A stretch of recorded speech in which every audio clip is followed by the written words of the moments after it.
आज 29 अक्टूबर है और आज का डिस्कशन तो केवल और केवल एलियंस पर ही हो सकता है। पृथ्वी की ओर तेजी से आ रहा 11 किलोमीटर लंबा एलियन स्पेसक्राफ्ट। ये वीडियो देख करके कुछ याद आया, कल जो मैंने शॉट बनाया था वो मेरे से ज़्यादा खतरनाक खतरनाक स्टेटमेंट बोल रहे हैं भाई वो लोग जितने भी इंटरनेट पे एग्जिस्ट कर रहे हैं। क्या एलियंस धरती पे आने वाले हैं? जी हाँ गाइस, धरती की ओर एक रहस्यमयी चीज तेजी से बढ़ रही है। वैज्ञानिकों को शक है कि नवंबर में एलियंस पृथ्वी पर हमला कर सकते हैं। उन्हीं को एंकर बना करके और भी चीज़ें समझने की कोशिश करेंगे।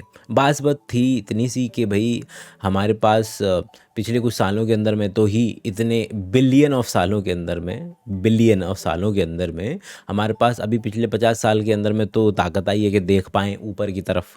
और उसके अंदर में से भी हमने आज तक इस बात का अंदाज़ा लगा लो कि लोग ये बोल रहे हैं कि भाई बाहर हमारे सोलर सिस्टम से बाहर की कोई चीज़ हमारे उसमें आई है और वो तीसरी बार आई है। वो तीसरी बार आई नहीं है भाई, आई तो पता नहीं कितनी होंगी।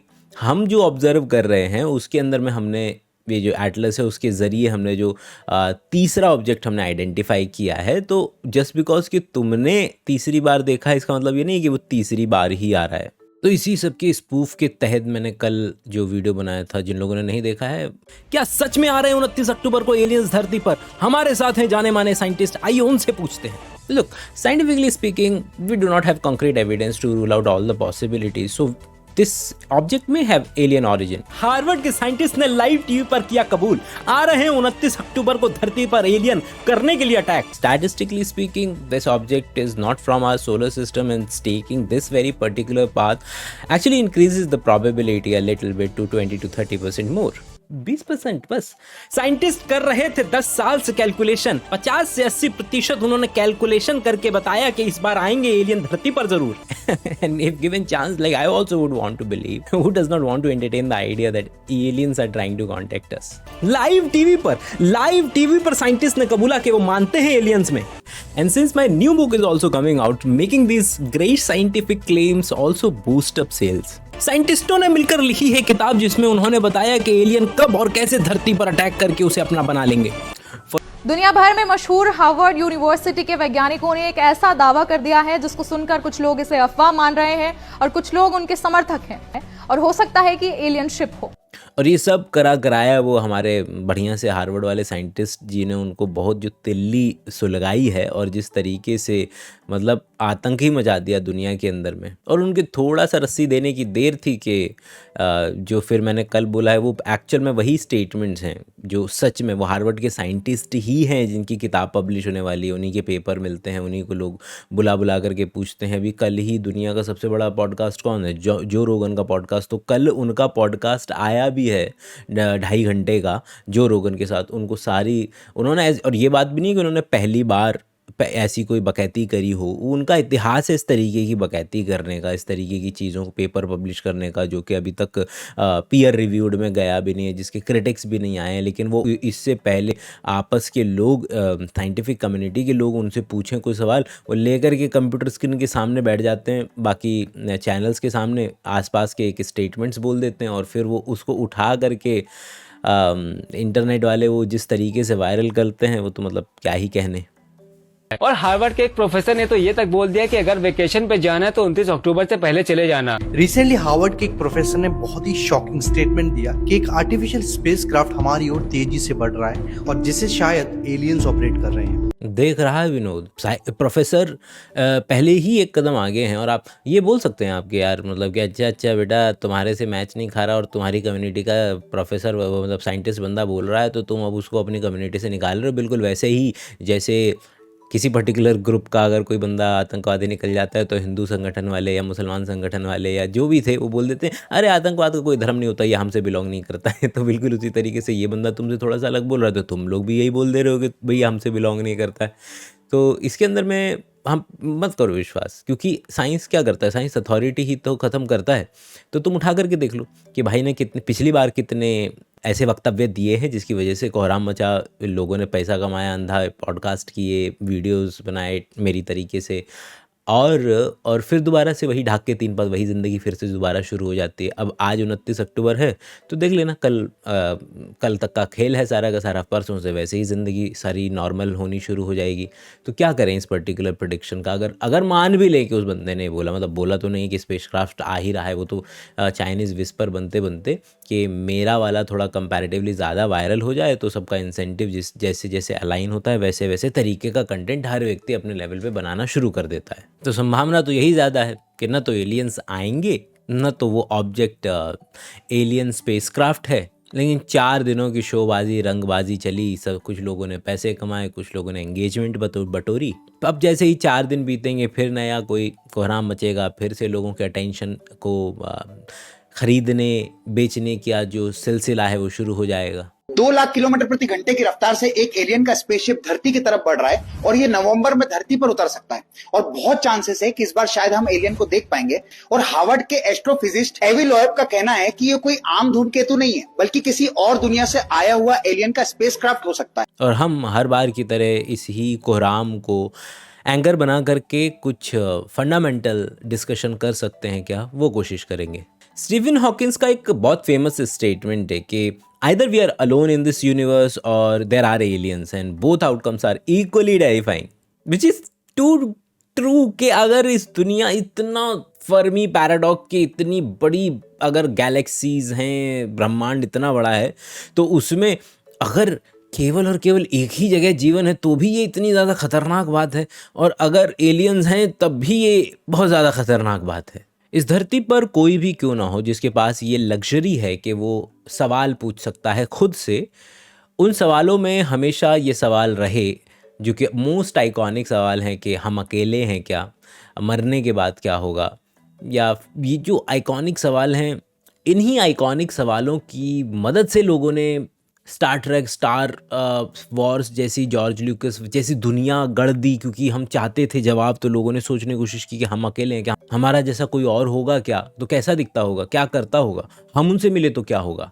कहीं एक तरफ हम लोग यही कहने लग जाते हैं कि ये जो एलियन है कोई और थोड़ी, ये देवी देवता ये एलियन ही होते हैं। इतने सारे गॉड और गॉडेसेस हैं, लोग कहते हैं कि वो एलियंस हैं। 101 साल में एक ऐसा रोज आएगा जब पृथ्वी से 3-4 अलग अलग देशों से अलग अलग स्पेसशिप्स उड़ेंगे। एक स्पेसशिप उड़ेगा इंडिया से, एक स्पेसशिप उड़ेगा यूएस से, एक स्पेसशिप उड़ेगा किसी अरेबिक कंट्री से या मुस्लिम कंट्री से। ये तीनों स्पेसशिप ढूंढते ढूंढते एक ऐसे प्लेनेट पे पहुंचेंगे जहाँ पे बुद्धिजीवी लाइफ होगा। तो ये तीनों जो स्पेसशिप है वो उस प्लेनेट के अलग अलग जगहों पे लैंड कर जाएंगे। उसमें से इंडियंस निकलेंगे, जब आसपास उनके लोग आएंगे डरे सहमे से, किसी तरीके से अपनी बात उनको समझाई जाएगी, समझाया जाएगा कि मुझे मानव कहते हैं, मैं पृथ्वी से हूं। एक और स्पेसशिप जो उतरा है वो बोलेगा I am a man, I have come from planet Earth. अब पड़ोस में तो है नहीं, हम वापस आ गए। जब हम बहुत साल बाद वापस जाएंगे ना, उसके भी बहुत साल बाद, हम देखेंगे कि वो जो नीले नीले लोग थे ना, उन्होंने ना स्पेसशिप जैसा स्ट्रक्चर बना रखा है। अंदर जो मूर्ति बैठी होगी ना, उसका कलर ऐसा होगा ब्रिटिश, जो हिंदुस्तान से गया था। एक दूसरा ऐसा कुछ बनाएंगे जिसके अंदर जो आइडल बैठा होगा ना एकदम गोरा होगा। तीसरा जो आइडल बनाएंगे ना, उसकी दाढ़ी होगी, उसकी मूंछ नहीं होगी। वो तीनों समुदाय इस बात पे लड़ रहे होंगे कि मेरा मानव असली भगवान है, मेरा इंसान असली भगवान है, और मेरा मैन असली भगवान। और भगवान रहते कहाँ है? अर्थ में। हट, पृथ्वी में नहीं रहते, अर्थ में रहते। यही है जन्नत,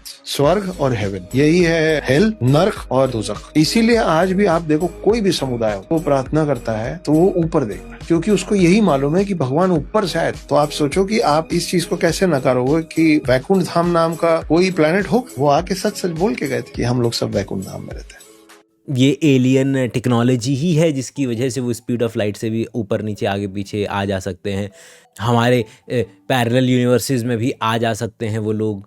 एनिमे के काउबॉय बीबॉप हो, गोकू हो, हमारी मूवीज़, हमारी दंत कथाएँ, सब चीज़ों के अंदर में आपको ये आइडिया मिलेगा कि यहाँ से वहाँ कोई है। तो क्यों कोई व्यक्ति इस बात को एंटरटेन नहीं करना चाहेगा कि वाह, या एलियन हो सकते हैं। और यही है आज का पहला सबसे इम्पॉर्टेंट कॉन्सेप्ट। क्या? कि जब कोई भी व्यक्ति कहते थे, साइंटिस्ट का तो धर्म है कि वो कह ही नहीं सकता कि ये नहीं होता है, क्योंकि ये नहीं होता है को प्रूव करने के लिए क्या क्या नहीं करना पड़ जाएगा। You think aliens exist in this universe? I think they're out there somewhere. I don't think we've ever been visited. We have no evidence of any kind of of ET showing up here. No, I think there's life out there somewhere.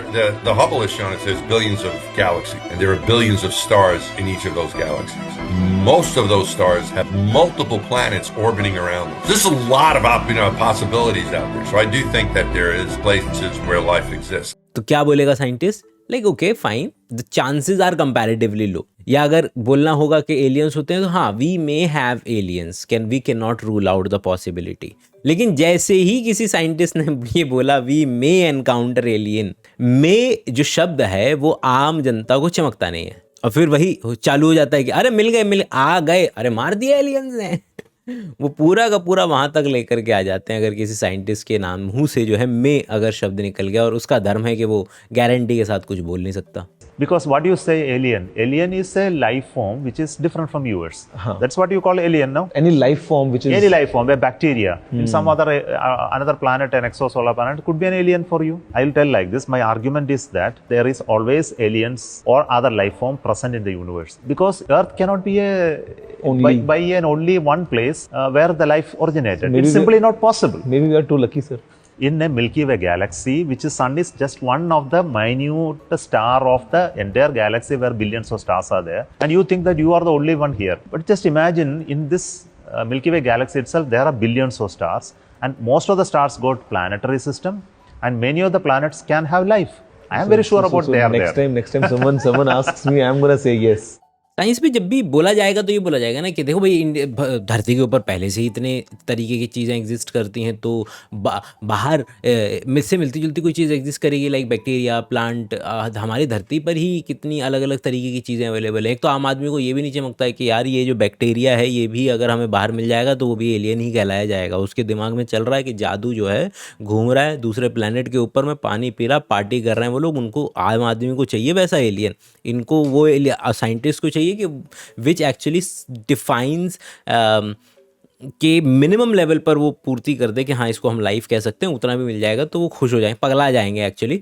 लेकिन आम आदमी नहीं पगलाएगा। आम आदमी को चाहिए कि जब तक वो वहाँ पर ब्रेड पकौड़ा ना खा रहा हो वहाँ पर कोई बैठ करके, तब तक आम आदमी को तो मज़ा आने वाला है नहीं। तो इसलिए साइंटिस्ट कंटेक्स्ट के साथ जब भी कोई बात बोलेगा कि भैया ऐसा है तो वैसा होगा, और जिस तरीके से वो बोलेगा कि कंटेक्स्ट बोल करके कि भैया इतनी सारी दुनिया है, वहाँ पर संभावना पैदा होती है, बैक्टीरिया जैसे भी एलियन ऑर्गेनिज्म हो सकते हैं। मैं चाहता हूँ कि मुझसे अगर कोई पूछे तो हाँ कि एलियन होते होंगे, या फिर क्या साइंस ने हमें मतलब कि हमारे पास एविडेंस आया है अभी तक, तो वो यूनानिमसली सब लोग बना कर देंगे, ठीक है। लेकिन साइंटिस्ट के मुँह से बस में निकल जाए कि हाँ वो मानते हैं, वो उसको पकड़ करके फिर तो धो देंगे। लोग अक्सर इल्ज़ाम लगाते हैं कि देखो ये कंपनी वालों ने ये कैंसर की दवा का इलाज ये बाहर नहीं आने दे रहे, ये छुपा करके रख रहे हैं साइंटिस्ट लोग, ये गवर्नमेंट वगैरह ये छुपा करके रख रहे हैं, ये साइंटिस्ट पता नहीं चलने देना चाह रहे कि आज तक अमेरिका ने क्यों नहीं बताया कि उन्होंने एलियन को बंद करके रखा हुआ, किसको बताया नहीं अभी तक। कहाँ पर है वो जगह आप नहीं ढूंढ पाओगे। एरिया 51 सीक्रेट प्लेसेस है उनकी। ओके, जरा सुनो, तुमने कभी किसी साइंटिस्ट से पूछा है कि भाई साहब आप क्या काम करते हैं? भाई साहब दुनिया में ना दो लोग बदनाम है, एक तो साइंटिस्ट बदनाम है, एक कवि बदनाम है। कि अगर तुमने उनको बोल दिया कि कुछ सुना दो, कुछ बता दो, तो भैया बैठा लेंगे तुम्हारे को अपने पास, इतना बताएंगे कि अगर तुम ध्यान दो, किसी भी साइंटिस्ट की, किसी भी रिसर्चर की औकात किससे पता चलती है? इससे पता चलती है कि उसने कितने बड़े जर्नल में अपना डिस्कवरी को छापा है। उनका एग्जिस्टेंस ही इस बात पे है कि वो जितना जोर से चिल्ला करके इस दुनिया को बता सकते हैं कि ये देखो, ये मैंने ये मेरा काम, ये देखो, ये पेपर मैंने पब्लिश किया। उसी के बेसिस पे उनको ग्रांट मिलनी है, उसके बेसिस पर उनको नौकरी मिलनी है, उसके बेसिस पे उनको टेन्योर मिलना है, उसके बेसिस पे उन्हें कॉलेज में नौकरी मिलेगी, ग्रांट मिलेगी, सब कुछ उसी के बेसिस पे होना है। और अगर ये न भी होता तब भी साइंटिस्ट इतने पागल होते हैं। तुम मैं गारंटी दे रहा हूँ, कोई भी पीएचडी वाला बंदा मिले, जाकर के बोलो क्या काम करते हो, तुम्हें बैठा करके रखेगा अपने पास पूरे दिन के, ये करता है फिर ऐसे होता है फिर वैसे होता है। तुम इन लोगों से उम्मीद कर रहे हो कि ये लोग जो है वो छुपा लेंगे काम को? तुमको आइडिया भी है कि कितने लोग एग्जिस्ट करते हैं रिसर्च वर्क के अंदर में।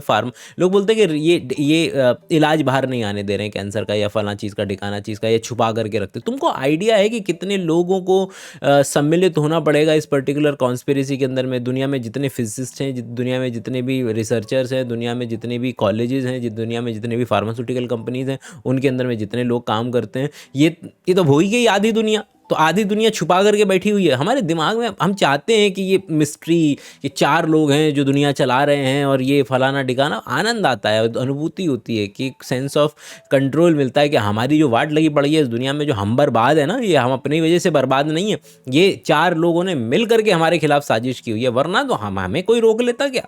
तो ये सेंस ऑफ एग्जिस्टेंस का सेंस ही ये देता है कि हाँ, जो बर्बाद हुई हैं चीज़ें उसके लिए हम जिम्मेदार नहीं हैं। क्योंकि अगर तुमने कह दिया कि हाँ, अपनी बर्बादी के लिए मैं खुद जिम्मेदार हूँ, तो कैसे जी पाओगे इस बदन के साथ में।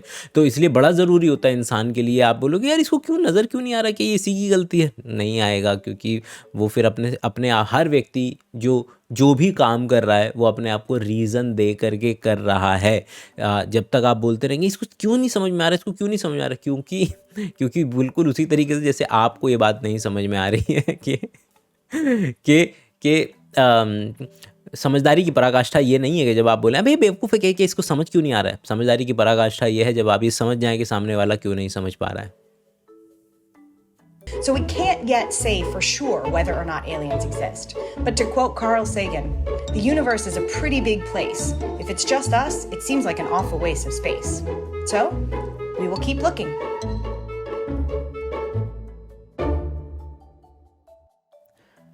वीडियो के इस सेगमेंट में हम डिस्कस करने की कोशिश करेंगे कि आखिर बायोलॉजी या नॉर्मल जो इंटरव्यू चलते हैं ना इंटरनेट पे, जहाँ पर सब लोग ज़्यादातर एक ही आर्ग्यूमेंट देते हुए नज़र आते हैं, और वो फर्मी पैराडॉक्स वाला आर्ग्यूमेंट है कि भैया इतनी बड़ी दुनिया है, हमारी आकाशगंगा के अंदर में ही 100 बिलियन तारे हैं, हमारी ही आकाशगंगा के अंदर में millions of potential habitable planets हैं, तो इस ब्रह्मांड के अंदर में तो कितने ही प्लैनेट्स होंगे, कितने ही बेहतरीन एक्सो प्लैनेट्स हैं, तो वहाँ पर संभावना होगी, तो ऐसा कैसे हो जाएगा कि किसी में जीवन नहीं होगा। मतलब ओके, यहाँ तक बात बिल्कुल लॉजिकल समझ में आती है, और यहाँ से हम अपने डिस्कशन को शुरू करेंगे कि आखिर जिस तरीके से बेसियन प्रोबेबिलिटी होती है, भाई प्रोबेबिलिटी में नॉर्मल क्या होता है, प्रोबेबिलिटी में ये होता है कि आपके पास अपना सैम्पल स्पेस है, सैम्पल स्पेस में से आउटकम कितने बार आया डिवाइड कर लो, आपको प्रोबेबिलिटी मिल जाती है। बेसियंस प्रोबेबिलिटी वगैरह क्या बोलते हैं कि भैया तुम उसके दूसरे फैक्टर भी तो कंसिडर करो कि बच्चा बीमार था कि नहीं था, है ना, बच्चा पहले से कितना समझदार था, फिर उसके कितने मतलब अगर प्रोबेबिलिटी के बच्चे कितने नंबर आ रहे हैं, है ना, तो तुम डायरेक्टली कि कितने बच्चे आए कितने नंबर आए को लेकर के प्रोबेबिलिटी मत निकालने बैठ जाया किया करो। जैसे कि अगर कोई पर्टिकुलर टेस्ट है और टेस्ट अगर 99% एक्यूरेट जांच लेता है, तो उसके अंदर में ये भी जांचना पड़ेगा कि वो जो टेस्टिंग हुई थी वो कितने लोगों पे हुई थी, वहाँ पर उसका क्या एरर रेट आता था, अभी कितना है। तो पुराने इवेंट्स को मद्देनज़र रख करके आप नई प्रोबेबिलिटी को कैलकुलेट करते हैं, ये बेसियन प्रोबेबिलिटी है। उसी ही तर्ज पे हम लोग भी यही करने वाले हैं कि केवल और केवल यहाँ से अपने आर्ग्यूमेंट को शुरू कर लेते हैं कि भैया जिस तरीके से पहला लोग बोल रहे हैं कि भैया हमें अभी तक एलियन क्यों नहीं मिल के दे रहे। आज की तारीख में धरती के ऊपर में आप देखें तो तकरीबन 3 से 4 मिलियन अलग अलग तरीके की स्पीशीज़ हैं, और उसके अंदर में तो हम जो अलग अलग तरीके के ट्रिलियंस ऑफ वायरस और बैक्टीरिया की अंधा प्रजाति, उनको तो हम मानते भी नहीं। हम तो उसको क्योंकि इतनी जल्दी वो बदल जाती हैं कि उसमें हम उनको कैलकुलेट करने बैठेंगे, जब तक हम कैलकुलेट करने बैठेंगे तब तक तो कुछ पता ही नहीं चलेगा कि बैक्टीरिया की कितनी प्रजातियाँ हैं। प्रजाति शब्द ही एप्लीकेबल होता हुआ नज़र नहीं आता है, स्पीशीज़ शब्द ही एप्लीकेबल होता हुआ नज़र नहीं आता है वहाँ पर। तो फिर इसके बाद जब एक कदम आगे बढ़ेंगे तो पता चलेगा अच्छा, तो अगर धरती पर 3-4 मिलियन ऐसी स्पीशीज़ हैं जो हमने कैलकुलेट कर रखी हैं, और बैक्टीरिया को मिला लें तो 10-15 बिलियन, तो 15 मिलियन लगा लेते हैं कि इस वक्त धरती पर 15 मिलियन स्पीशीज़ लगभग मौजूद हैं। और धरती पे जितनी स्पीशीज़ हैं उसमें से 99.9% तो विलुप्त हो चुकी हैं। तो मिलियंस ऑफ स्पीशीज़ जो हैं धरती से विलुप्त हो चुकी हैं, और उन मिलियंस के अंदर में हमें तो गारंटी से पता है ना कि जब से धरती बनी है 4.5 बिलियन साल पहले, तो 4.5 बिलियन साल में ये जो मिलियंस ऑफ मिलियंस स्पीशीज़ बनी, उनमें से हम ही आज तक केवल पैदा हो पाए हैं जो ये पर्टिकुलर काम कर पा रहा है, कि देख पा रहा है। तो अगर तो पहला पॉइंट तो यही कि जब दूसरी जगहों पर हमें मिलेगा अगर कोई पर्टिकुलर चीज़, तो संभावना किसकी ज़्यादा है कि इंटेलिजेंट लाइफ हो, इस बात की भी संभावना बड़ी कम होती चली जाती है। फिर एक कम्युनिकेशन वाली प्रॉब्लम आती है कि भाई कम्युनिकेट कैसे करोगे, कि सेम टाइम पर इवॉल्व हो रहे हो क्या, कि ये दोनों स्पीशीज़ सेम टाइम पे इवॉल्व हुई, दोनों ने सेम टेक्नोलॉजी सेम टाइम पे इवॉल्व की, तब जा कर के वो कम्युनिकेट कर पाएंगे या आ पाएंगे, या हम ही कहाँ चले गए अभी तक।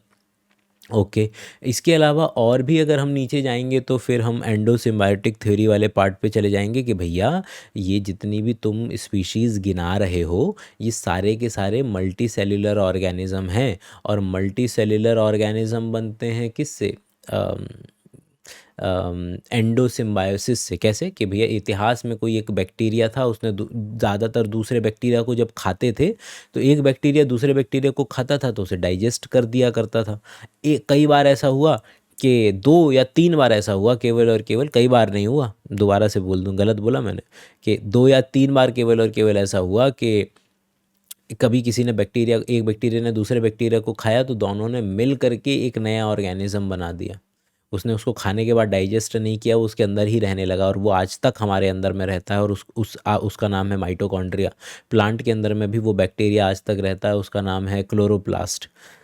तो ये पर्टिकुलर इवेंट पिछले 4.5 बिलियन सालों में बस 2-3 दफ़ा हुआ। एक इवेंट जिसको होने में 4.5 बिलियन साल जब हुए तो वो इवेंट हुआ ही 1-2 बार। तो यूकैरियोटिक ऑर्गेनिज्म बनने का प्रोसेस ही इतना रेयर है कि कॉम्प्लेक्स, आप तीसरा लेयर के कॉम्प्लेक्स लाइफ बनने में, हमारे जैसी कॉम्प्लेक्स लाइफ बनने में 3 बिलियन साल लग जा रहे हैं। समझ रहे हो कि अगर लाइफ एग्जिस्ट भी करती है, मान लेते हैं कि धरती जैसी लाइफ हम ढूंढ रहे हैं, तो धरती पे भी तो देख लो भाई कि धरती पे हमारी जैसी स्पीशीज़ आ जाए तो वो प्रोसेस होने का जो टाइम फ्रेम है, टाइम पीरियड है, वो तकरीबन 3-4 बिलियन का जाता है भाई, वो 3-4 बिलियन ईयर का जाता है, तब जा कर के हमारी जैसी कोई पर्टिकुलर चीज़ बनती है। तो ये वो सारी चीज़ें मैं लेयर दर लेयर लगाता जा रहा हूँ जिससे कि हमारी एक अंडरस्टैंडिंग सुदृढ़ होती जाए। बोल तो हम कभी पाएंगे नहीं कि हैं कि नहीं है लेकिन इन्हीं आइडियाज़ को लेकर के वो जो फर्मी पैराडॉक्स वाली लाइन है वो थोड़ी सी और ज़्यादा, जो केवल एक ही आर्ग्यूमेंट चलता आ रहा है, कम से कम उस आर्ग्यूमेंट के आगे पीछे ऊपर नीचे 3-4 और आर्ग्यूमेंट तो लगते हुए नज़र आए हैं। अर्थ की एक ख़ास बात ये रही कि इतने लंबे समय तक मौसम का एक कांस्टेंट रह पाना, अगर आप देखेंगे तो जहाँ पर मौसम कांस्टेंट सा बना रहता है, विच इज़ धरती के ऊपर जो इक्वेटर है, वहाँ पर मौका मिलता है वनस्पति अलग अलग वैरायटी होने का, वनस्पति अलग अलग, एनिमल अलग अलग। तो जब माहौल एक जैसा सा रहता है, प्रेडिक्टेबल सा रहता है, तो वहाँ पर बहुत ज़्यादा संभावना बढ़ जाती है अलग अलग तरीके की स्पीशीज़ बढ़ने की। आप देख लो ना कि इक्वेटर से, मतलब कि आप धरती के सेंट्रल वाले पार्ट से जैसे जैसे पोल की तरफ जाओगे, क्या कम होती जाएगी, आपकी वो कम होती जाएगी, स्पीशीज़ की डाइवर्सिटी कम होती चली जाएगी। तो और जो एनवायरमेंटल प्रॉब्लम चल रही हैं आज की तारीख में, वो सारी की सारी क्या हैं, वो यही तो हैं कि भाई एनवायरनमेंट में सडन बदलाव आ रहा है, एनवायरनमेंट में एक्सट्रीम इवेंट्स बढ़ रहे हैं, गर्मी होती जा रही है, बारिश होती जा रही है, सर्दी होती जा रही है। उसकी वजह से जो एक लंबे समय तक एक प्रेडिक्टेबल चीज़ बनी रहती हैं, संभावनाएं, चीज़ें, मौसम, जिसमें ऑर्गेनिज्म ठीक से ज़्यादा इवॉल्व कर पाते हैं, ज़्यादा अच्छे तरीके से अलग अलग डायरेक्शन में जा पाते हैं, वो मिलेगा ही नहीं। एक्सट्रीम वेदर इवेंट्स होंगे, लोग मरते रहेंगे, और जो चीज़ जिसको समय मिलना चाहिए आगे बढ़ने का वो मिल ही नहीं पाएगा। और अलग अलग प्लैनेट्स में मैग्नेटिक पोल के ऊपर नीचे होने का जो प्रोसेस है, टाइम पीरियड है, वो भी बड़ा अलग अलग हो सकता है। और जैसे ही वो मैग्नेट का पोल चेंज होता है, उसकी वजह से भी चीज़ें उठापटक हो सकती है। धरती पर हमारा जिस तरीके का एटमॉस्फेयर बन गया, उस एटमॉस्फेयर के अंदर में, क्योंकि धरती का साइज़ इस तरीके का है कि उसका ग्रेविटेशनल पुल हाइड्रोजन और हीलियम को रोक नहीं पाता, तो हाइड्रोजन हीलियम बाहर चली गई और नाइट्रोजन गैस इकट्ठी हो गई। नाइट्रोजन गैस क्या है, इनर्ट है, और हमारा एटमॉस्फेयर भी इस तरीके का बन गया कि सोलर फ्लेयर भी हमें परेशान नहीं कर रही हैं। बाहर से कोई पर्टिकुलर उल्का पिंड आता है वो भी हमारा एटमॉस्फेयर जला करके राख कर देता है। और ये सारी चीज़ें चाहिए, ये सारी चीज़ें होनी पड़ेंगी, क्योंकि इनमें से कोई भी चीज़ ऊपर नीचे थोड़ी सी हुई, गए, ख़त्म, टाटा बाय बाय। जो पूरे के पूरे भाई हमारा एटमॉस्फेयर जिस दिन रोक नहीं पाया उल्का पिंड को, हमारा एटमॉस्फेयर के इतना बड़ा उल्का पिंड था, उस दिन सारे डायनासोर, सारा पूरा दुनिया एकदम से रीसेट हो गई थी, है ना। मास एक्सटिंक्शन हो गया था उसकी वजह से। तो ये सारी बातें मैं क्यों बता रहा हूँ, ताकि आप वो पर्टिकुलर नए आर्ग्यूमेंट्स उस पर चढ़ाएँ। केवल और केवल फर्मी पैराडॉक्स के अगेंस्ट में जो आर्ग्यूमेंट उसकी प्रोबेबिलिटी को और कम करते से नज़र आएंगे। अगेन रस्साकशी दोनों तरफ से हो सकती है, क्योंकि ज़्यादातर लोग फर्मी को लेकर के ही बैठे रहते हैं कि अरे फर्मी, बहुत सारा स्पेस, बहुत सारे प्लैनेट, उन पे भी होगा। अरे रुक जा भाई, थम जाओ, ये वाले भी तो आर्ग्यूमेंट ले लो, फिर उसकी प्रोबेबिलिटी को देखते हैं कितना नीचे लेकर के आ सकते हैं धीरे धीरे। चाहे वो फिज़िक्स वाले आर्ग्यूमेंट हो, बायोलॉजी वाले आर्ग्यूमेंट हो, केमिस्ट्री वाले आर्ग्यूमेंट हो, क्या क्या अलग अलग तरीके के आर्ग्यूमेंट नहीं हो सकते, क्योंकि इसी तरीके से दूसरी डायरेक्शन में भी जा सकता है आर्ग्यूमेंट। और वो आर्ग्यूमेंट ये है कि भैया धरती पे तो चलो राइबोज बेस्ड लाइफ है, कि जो डीएनए आरएनए के अंदर में जो सेंट्रल मॉलिक्यूल है वो राइबोज शुगर होती है, वो फॉस्फेट, वो राइबोज शुगर, वो नाइट्रोजनस बेसिस।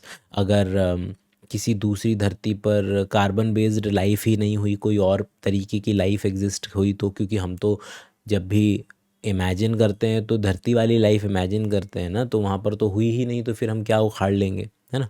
तो ये भी है। तो लोग तो चले जाते हैं कि तो सूरज पे भी निकाल लेते हैं कि वो रहते हैं, लोग रहते हैं। उनमें से कुछ थोड़े से समझदार लोग होते हैं, तो फिर वो उस बात को घुमाने की कोशिश करते हैं इस पर्टिकुलर डायरेक्शन में कि भाई हमारे जैसे थोड़े होंगे, अलग तरीके के होंगे। लेकिन ये स्टेटमेंट तो हर जगह वैलिड है ना, कहाँ वैलिड नहीं है। तो ये स्टेटमेंट तो वैलिड हमारे धरती के अंदर के लिए वैलिड है, कि धरती के अंदर में एग्जिस्ट करते हैं इस तरीके के जीव, और लोग बोलते हैं ऐसा। ये पूरी की पूरी धरती के अंदर एक और धरती है, पूरा नावल है, पूरी कहानियाँ हैं। जो मूवी आई थी गॉडजिला वाली, गॉडजिला वर्सेस किंग कॉन्ग वाली, उसके अंदर में भी धरती के अंदर में ही तो जाते हैं वो लोग लड़ने के लिए। लोग बोल रहे हैं मून के अंदर में लोग रहते हैं। तो चल रहा है सारी की सारी चीज़ें। तो ये आई डोंट थिंक कि मैं तो बनाने बैठा था वीडियो, लेकिन ये बोलते बोलते तो ये लंबा ही खींच गया, पॉडकास्ट सही हो गया एक तरीके से। बट खैर आई होप कि एक नया नज़रिया सुनने समझने को मिला होगा। कल मिलते हैं। अपने जो भी मेंबर लोग हैं उनके क्वेश्चंस, उनके कमेंट्स के मैं कोशिश करता हूँ आंसर देता रहूँ। आंसर तो नहीं दूंगा मगर आई विल रिप्लाई। आंसर हम लाइव मिलेंगे तो लाइव के अंदर में आंसर डिस्कस कर लेंगे, जो भी आपके क्वेश्चन होंगे। तो उसके लिए लाइव में आना पड़ेगा। मोस्ट प्रोबेबली आज हम मिल लेंगे लाइव। तो मिलते हैं, तब तक के लिए अपना, कल तक के लिए अपना ख्याल रखें। Bye bye.